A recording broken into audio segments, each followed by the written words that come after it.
Hey guys, what's up? If you are interested in learning more about my experience in a mediumship development class, then stick around.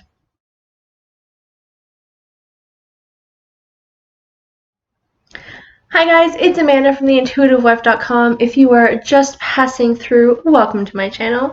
And if you are a regular, welcome back. I'm so happy to have you here. I have my tea with me today because this, I think, is going to be more of a conversational type video. And I think it's important to talk about the journey so that other people can either learn from my mistakes or feel a little less alone when they are on the same path as I am, or as I was. So anyway, today's video is about my experience in a mediumship development class. And I thought this would be a good place to start because I am constantly talking about intuition and intuitive development, and anyone can do it.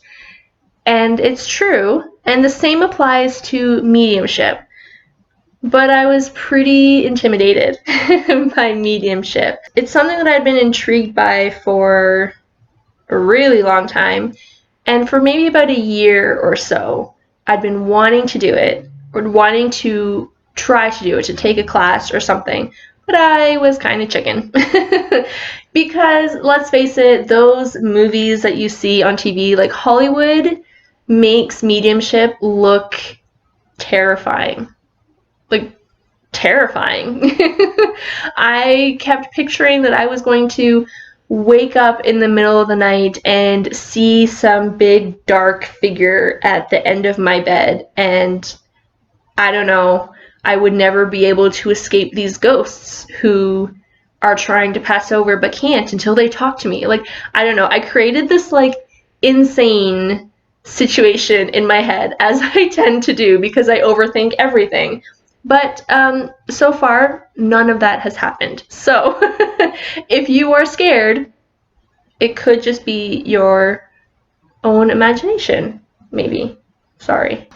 Okay, so just to be clear, I don't know, to cover all my bases, a medium is someone who can speak to people who have passed. As much as I believed that mediumship was something that could be developed just like any other intuitive ability, I had my own mindset block of I couldn't do that.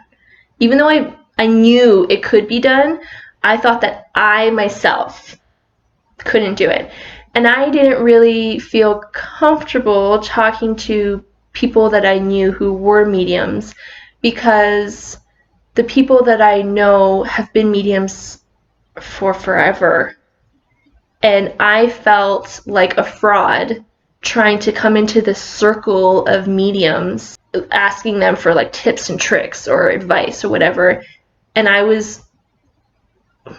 guess I had fear that they were going to judge me and criticize me because I wasn't one of them. But that's not how it is at all, by the way, just for the record. And anyone who does do that is not a good person. No, I'm kidding. But no, for real. Like, if it's not something you were either born with, or if you don't come from a family who is open to discussing those kind of things, I feel like it's much more difficult to approach things like mediumship or intuitive abilities in general, which is something that I can understand. So, hence today's video.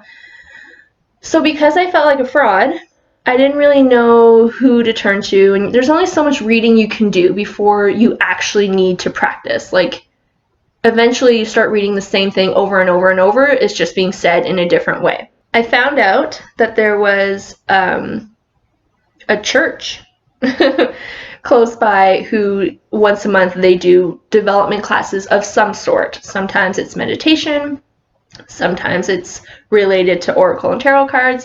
And this one that was coming up was mediumship development. And I'm like, what do I gotta lose? Like, just show up. If it sucks, it sucks. If it doesn't, cool. Maybe I'll have learned something.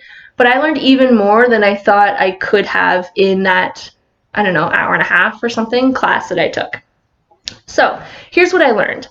Number one, getting out of your own head is essential. And I know that that might seem like the most obvious thing, especially for me, because that's what I say all the time when I'm talking about intuitive abilities. Get out of your head, push your ego aside, like tune into yourself. Yeah, good in theory, absolutely. But when you're just starting something or trying something for the first time and you're already feeling a little, I don't know what this word is. See this hand gesture? I don't know. This is a word. I don't know what the word is. You're already feeling a little apprehensive, maybe, then it is harder to get out of your own head. It's easier to do when you're by yourself, but that could just be me because I'm an introvert. It was harder for me to do in a group of, I think there were 9 other people in the class with me. I was lucky enough to have some people in the class who had been doing it for years, and the sole purpose they were there was to help newbies like me. So that made the environment much more comfortable. And if you think about it, if you're going to a class, you are there in the environment to learn. People are there with the mindset to teach you. So there isn't really a need to go in closed-minded or apprehensive or worried in any way, because it's just like any new skill. You're going to stumble a little bit and then you're going to find your groove. And the reason you're going to find your groove is because you have a good support system / teacher / students in the class with you to help you and boost you up along the way. So it's completely normal to feel self-conscious and apprehensive and like you can't get out of your own head. But I promise you, it's totally worth it. It really is, as cliche as it sounds, step 1. And I also want to mention that it's just like any other intuitive ability. You have to ground and center yourself first. It is way too easy to feel all spacey and flighty and your chakras to go haywire. Like, that sounds dramatic, but if you are here and the spirit world is even up here, it makes things easier for you to have one foot planted on this earth as you are talking to higher beings. Because just like when your third eye chakra is blocked or your crown chakra is blocked, it can be very easy to feel flighty or to even like get dizzy spells or anything along those lines. It's important to ground and center yourself for your own overall, I'm going to say well-being, but I really don't think that's the right word to use. But just do yourself a favor and ground and center yourself first. I'm even torn on whether or not I want to say cover yourself with a white light, because I do think that that is a beneficial thing to do, but I don't know. Maybe because I don't have enough experience, in my opinion, with dealing with the spirit realm. And just like anything, there's good out there and bad out there. But in my experience in that class, everyone in the class with me was good. And the people that had passed over from their lives, they were good. I not once felt like, oh my god, I should have protected myself with white light. Like, this person is sketchy AF and like I'm worried. I'm sure to be safe you should cover yourself in white light. I didn't. I don't think. We did do a meditation, although ahead of time, but I don't know. Forget it. Okay, so once you have grounded and centered yourself, it's easier, in my opinion, to get out of your own head once you've completed that step. So now that you're sitting there focused on, I guess giving a reading is the right thing to say, it helps to talk it out.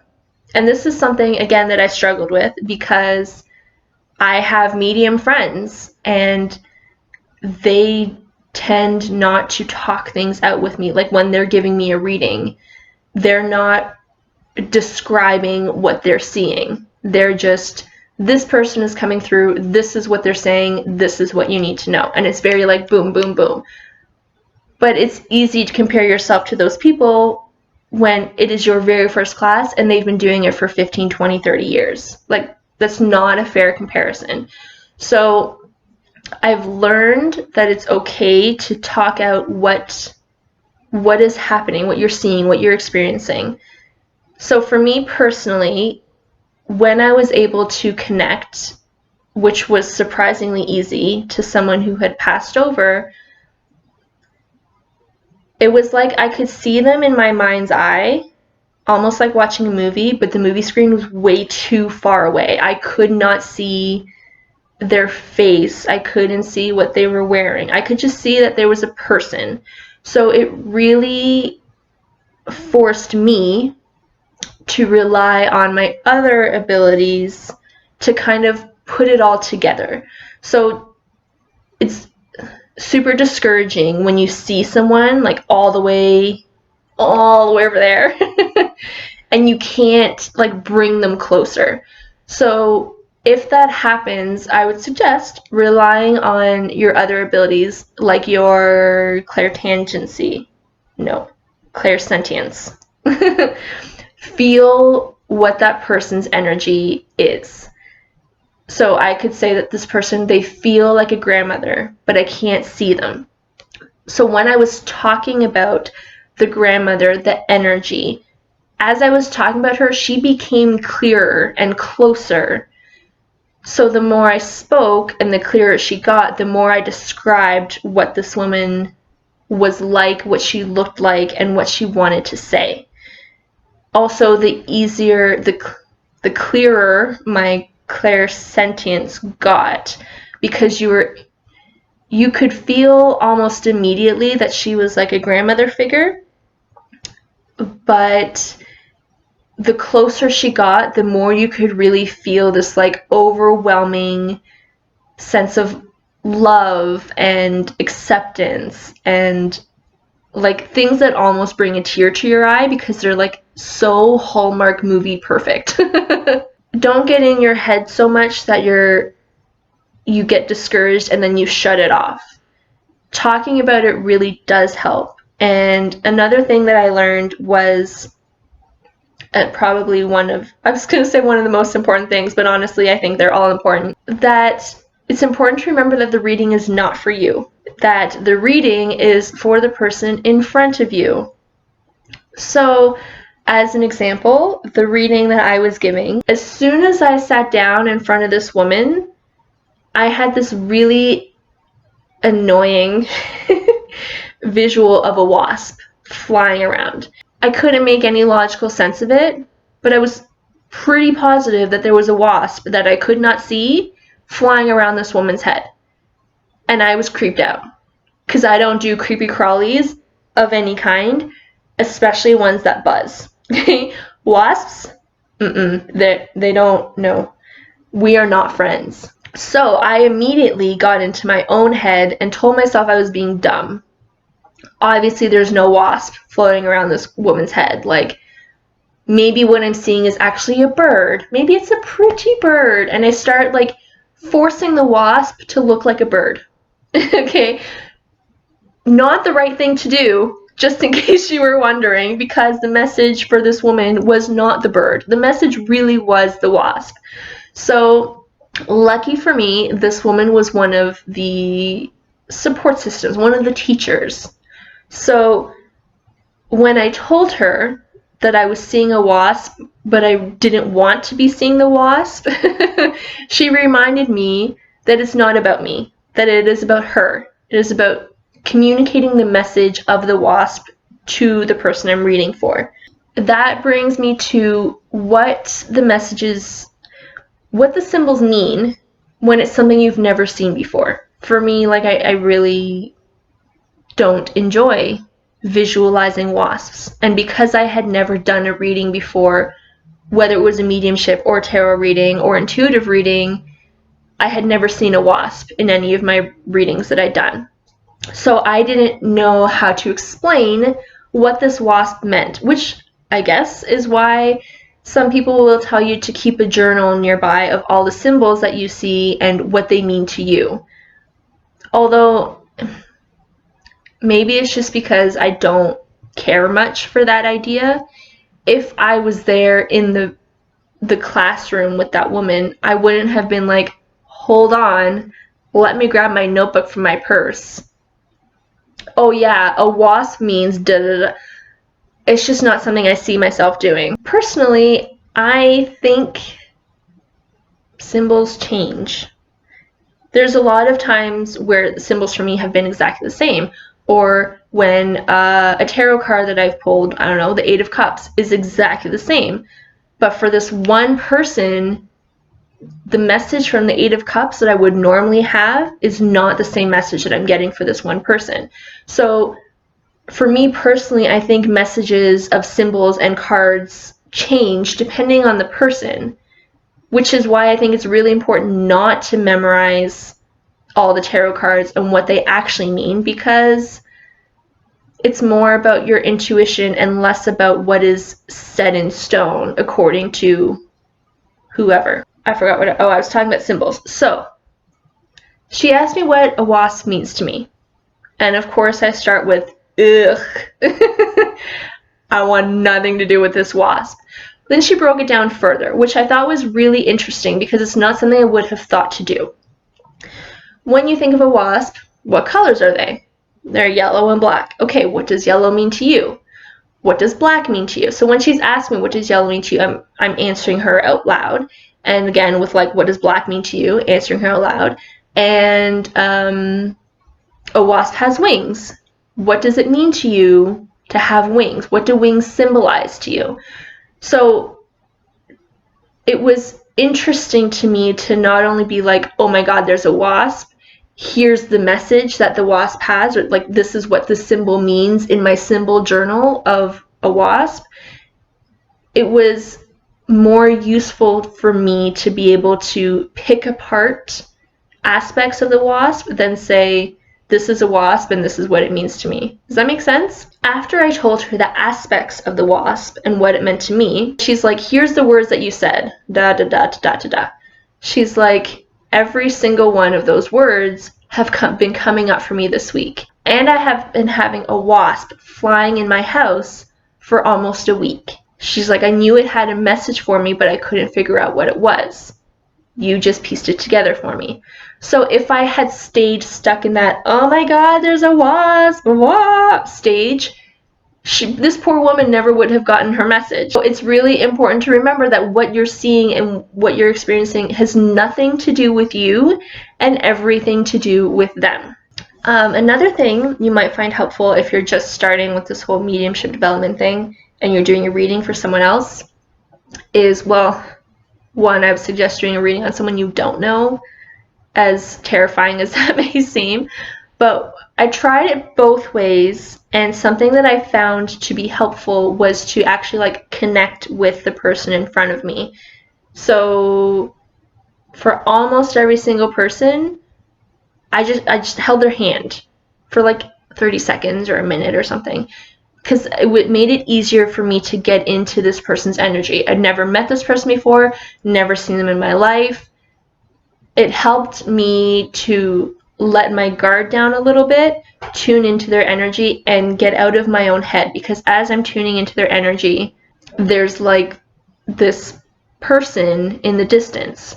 So now I'm less focused on, oh my God, I'm supposed to be doing a reading on someone I've never met before, and this is my very first class, I don't know what to do.